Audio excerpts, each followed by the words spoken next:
បេងដួងក្រមេថ្លាហត្ថាក្រសោមកក់ក្ដៅឆន្ទៈស្រួចឈ្ពួរទៅនោមជ័យសុខសាន្តបេះដូងបរិសុទ្ធយើងទាំងអស់គ្នាទទួលបានយើងក្រុមប្រានពិតមានមោទនៈនឹងស្នាមញញឹមពីចិនកិនសុំតុងដល់ប្រជីថៃរសាកាពីអង្គភាវ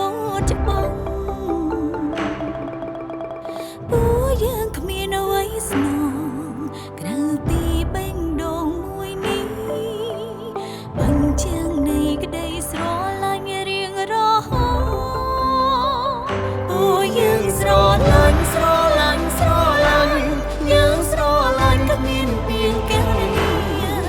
ហត់ថានោះគ្នាចាប់ណែនមិនអោយរបូតពួកយើងពិតមានសំណាងខ្លាំងណាស់យើងត្រៀមខ្លួននឹងរងកូនត្រដើម្បីកម្ពុជាអភិវឌ្ឍសន្តិភាពថ្លៃថ្លា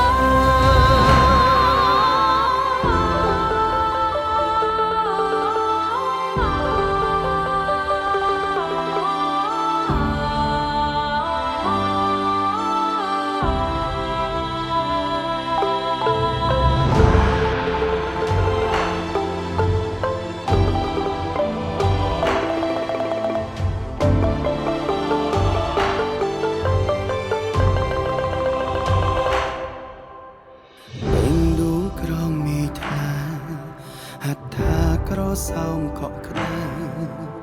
ឆន្ទៈស្រួចឈ្ពួរទៅនោមជ័យសុខសាន្តបេះដូងបរិសុទ្ធយើងទាំងអស់គ្នាទទួលបានយើងក្រុមប្រានពិតមាន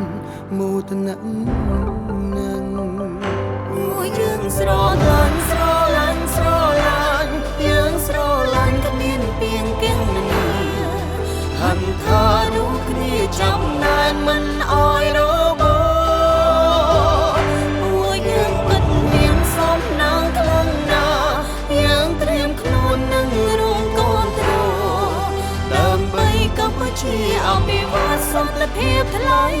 ថ្លាក្តីស្រឡាញ់ពួកយើងគ្រប់គ្នាមួយជាកាយបេះដូងក្តីស្រឡាញ់ដែលមិនសោកសោកជួយបុរសអនាគតដឹកនាំកម្ពុជាពួកយើងស្រឡាញ់